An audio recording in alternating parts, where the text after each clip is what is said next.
কলকাতায় ৮৩ বিশ্বজয়ী টিমের captain Kapil Dev. পিজিটিআই players championship 2025-এর পুরস্কার বিতরণে হাজির কপিল দেব। কথা বললেন চ্যাম্পিয়ন্স ট্রফি এবং ভারতীয় দলের সম্ভাবনা।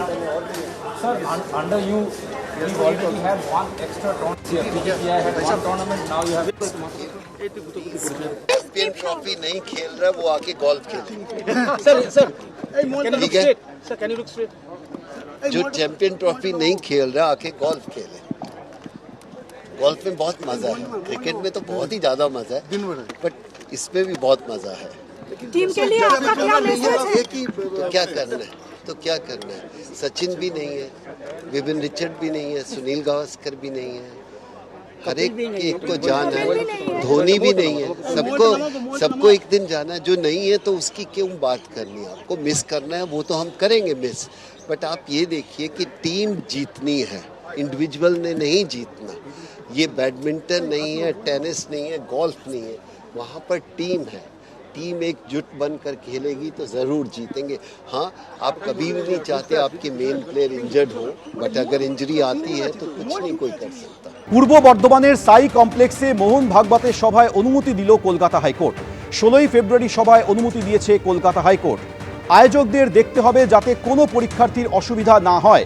শব্দ নিয়ন্ত্রণ করার চেষ্টা করতে হবে আয়োজকদের। যতটা সম্ভব কম শব্দ ব্যবহার করতে হবে, নির্দেশ কলকাতা হাইকোর্টের। লাউডস্পিকারের পরিবর্তে সাউন্ড বক্স ব্যবহার করা হবে বলে জানিয়েছে আয়োজকরা। সৌভিক মজুমদার আমাদের প্রতিনিধি এই মুহূর্তে টেলিফোনে রয়েছে। সৌভিক, এই নির্দেশ দিতে গিয়ে কলকাতা হাইকোর্ট আর কি বললেন? দেখো, কলকাতা হাইকোর্টের নির্দেশ অনুযায়ী এই মোহন ভাগবতের যে সভা রয়েছে বা কর্মসূচি রয়েছে তার অনুমতি দেওয়া হয়েছে, কিন্তু শর্ত হিসেবে বলা হয়েছে যে মাধ্যমিক পরীক্ষার্থীদের অসুবিধা হয় এই ধরনের কোনো কাজ করা চলবে না। তার পাশাপাশি ন্যূনতম শব্দ ব্যবহার করে বা যতটা সম্ভব কম শব্দ প্রয়োগ করে সেক্ষেত্রে এই সভা করতে হবে। এই মর্মেই কিন্তু কলকাতা হাইকোর্টের তরফে অনুমতি দেওয়া হয়েছে। আরএসএস এর তরফ থেকে অভিযোগ এটাই করা হয়েছিল যে প্রশাসনের তরফ থেকে তাদেরকে বলা হয়েছে যে তারা লাউডস্পিকার ইউজ করলে সেক্ষেত্রে কিন্তু এই ধরনের সভা করার ক্ষেত্রে অসুবিধা হতে পারে। এই মর্মে তারা এই অভিযোগ নিয়েই তারা কলকাতা হাইকোর্টের দ্বারস্থ হয়েছিলেন এবং যার প্রেক্ষিতে আজকের এই নির্দেশ। ধন্যবাদ সৌভিক। শহরে ফের দুঃসাহসিক লুট। সেন্ট্রাল অ্যাভিনিউয়ের বাড়ি থেকে লুট, নগদ কয়েক লক্ষ টাকা লুট করা হয়েছে, সোনার গয়নাও। অস্ত্র দেখিয়ে অভিজাত পরিবারের এক প্রৌঢ়ার কাছ থেকে লুটপাট চলে। বাড়ির পরিচারিকা এবং কেয়ারটেকারকে জিজ্ঞাসাবাদ পুলিশের। খাস কলকাতার ঘটনা, যেখানে সেন্ট্রাল অ্যাভিনিউয়ের একটি অভিজাত পরিবার থেকে কয়েক লক্ষ টাকা লুট করা হয়েছে। টাকার পাশাপাশি সোনার গয়না লুট করা হয়েছে। এই অভিজাত পরিবারে এক প্রৌঢ়া একা থাকেন, তাকে অস্ত্রের ভয় দেখিয়ে তার কাছ থেকে এই লুটপাট চালানো হয়। এই ঘটনার পর বাড়ির পরিচারিকা এবং কেয়ারটেকারকে ইতিমধ্যেই পুলিশ জিজ্ঞাসাবাদ করছে। আমরা এই মুহূর্তে রয়েছি বটতলা থানার ওপর একটা অভিজাত বাড়ির সামনে, 326 সেন্ট্রাল এভিনিউ যে বহুতল আমরা দেখাচ্ছি। এই বহুতলেই একটা দুঃসাহসিক ঘটনা ঘটেছে। যে এসেছিল অভিযুক্ত ধারালো অস্ত্র দেখায় এবং এই বহুতলেই যে বাড়ি রয়েছে এখানে একজন বয়স্ক মহিলা থাকেন। তার পায়ে কিছুদিন আগে পা ভেঙে গেছে। তাকে তদারকি করার জন্য আরেকজন অ্যাটেন্ডেন্ট আছেন। যেটা পুলিশ সূত্রে খবর পাওয়া যাচ্ছে যে বাড়ির তলা একজন কেয়ারটেকার আছে। অনেকটা জায়গা জুড়ে এই বাড়ি। এই মুহূর্তে জায়গাটার ছবিটা আমরা দেখাবো। বটতলা থানার পুলিশ আধিকারিকরা এখানে রীতিমতো পিকেট করে দিয়েছেন যাতে বাইরের কেউ এই মুহূর্তে ঢুকতে না পারেন। এবং এখানেই যে ঘটনা ঘটেছে সেটা হচ্ছে যে একজন বহিরাগত দুষ্কৃতী আসে, তার কাছে শার্প কাট ওয়েপেন ছিল, ধারালো অস্ত্র ছিল।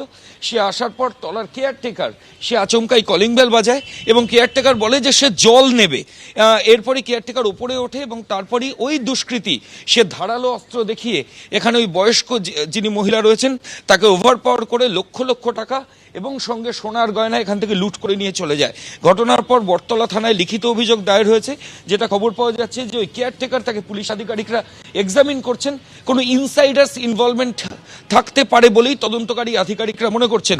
এই মুহূর্তে লালবাজার থেকে যারা অফিসিয়ালস ডাকাতি সেকশন এবং অন্যান্য সেকশনের তারাও এসেছেন এবং তার সঙ্গে বটতলা থানার পুলিশ আধিকারিকরাও গোটা বিষয়টা দেখছেন। সিসিটিভি ফুটেজ খতিয়ে দেখা হচ্ছে। ক্যামেরায় উত্তম হালদারের সঙ্গে ময়ূক ঠাকুর চক্রবর্তী, এবিপি আনন্দ, কলকাতা। ইতিমধ্যেই বাড়িটির সামনে পুলিশ মোতায়েন করা হচ্ছে। প্রশ্ন হচ্ছে, খাস কলকাতায় একেবারে সেন্ট্রাল অ্যাভিনিউয়ে এইভাবে একটি অভিজাত পরিবার থেকে একেবারে লুট হয়ে গেল, কয়েক লক্ষ টাকা সোনার গয়নাও লুট করা হয়েছে। অস্ত্র দেখিয়ে এই প্রৌঢ়াকে লুট করা হয় প্রৌঢ়ার কাছ থেকে। যেহেতু এই প্রৌঢ়ার পা ভেঙে গিয়েছিল, তিনি বাড়িতে একা থাকেন, একজন ফিজিওথেরাপিস্ট তাকে মাঝে মধ্যে ফিজিওথেরাপি করতে আসেন। তিনি কি বলছেন, বাড়ির পরিচারিকা তিনি কি বলছেন শুনুন। আমি একটু জল খাবো, গেটটা খোলো। তা আমি বলছি দেখ এখন আমি শুয়ে পড়েছি, পারছি না। বলে মাসি খোলো না। আমি কিছুক্ষণ পর গেটটা খুলে দিয়েছি, আমি আবার নিচে নামিনি, রিমোটে খুলেছি, তারপর খিল দিয়ে আমি শুয়ে পড়েছি। বাবা আমি আর কিচ্ছু জানি না, আমি ঘুমের ওষুধ খেয়েছি, মাথা ঘুরছে। উনি তো একদম শয্যাশায়ী, অপারেশন হয়েছে, শুয়ে আছে। আপনি যে বাড়িতে যখন ওনাকে ফিটনেসের কাজ করান, কি অবস্থায় থাকেন? উনি কি একা থাকেন? হ্যাঁ, একাই থাকে। আর বাড়ির তলায় কে কে থাকে? ওনার কিছু লোকজন আছে, কেয়ারটেকার আছে, কিছু পরিচারিকা আছে। আপনি কি ঘটনার পর থেকে টাটা করিয়ে যাচ্ছেন? না, তারপরে আসিনি আমি আর। এই দুদিন তো আসিনি, লাস্ট কবে এসেছিলেন? ওই তার আগের দিন। এবং ভদ্রমহিলার যা শারীরিক অবস্থা, উনি হাঁটাচলা করতে পারেন? না পারেন। কেন পারেন না? ওনার তো ভেঙে গেছে, ফিমার বোন ভেঙে গিয়ে অপারেশন হয়েছে। সেন্ট্রাল অ্যাভিনিউয়ের এই বাড়ি থেকে লুট হয়ে গেল কয়েক লক্ষ টাকা, সেই সঙ্গে সোনার গয়নাও লুট করা হয়েছে। স্বাভাবিকভাবে এই ঘটনার পর প্রতিবেশীদের মধ্যে চাঞ্চল্য ছড়িয়েছে। কি বলছেন 26 নম্বর ওয়ার্ডের তৃণমূল কাউন্সিলর, শোনাবো। রাতের কলকাতায় 11টার পর আমাদের পার্টি অফিসটা বন্ধ হয়ে গেলে আমরা চলে যাই, লক্ষ্য রাখি। তারপর এখানে বাইরের অনেক সমাজ বিরোধীদের যাতায়াত আছে। অবশ্যই দরকার, পুলিশের পেট্রোলিং থাকা দরকার। আমি ল্যাক কথাটা ব্যবহার করব না, কিন্তু সোজাসুজি কথা বলতে গেলে পুলিশের আরোটা তৎপর হওয়া উচিত। কারণ ইতিমধ্যেই এই রবীন্দ্রকানন পার্ক আমার ওফুটে, সেখানে অনেক বাইরের সমাজ বিরোধীরা একটা শেল্টার নেয়। এগুলো সব 12টা 1টার পর। এ ব্যাপারে আমি বরতলা থানাকে চিঠি দিয়েছি এবং ডিসি নর্থকেও আমি বলেছি, চিঠি দিয়ে জানিয়েছি। পুলিশের আরও একটু তৎপরতা বাড়ানো দরকার আছে। আর বরতলা নিয়ে যত কম কথা বলা যায় ততই ভালো। না সেরকম ব্যাপার বলছি কি, আমি ওদের উপস্থিতিটা সর্বত্র পাই না।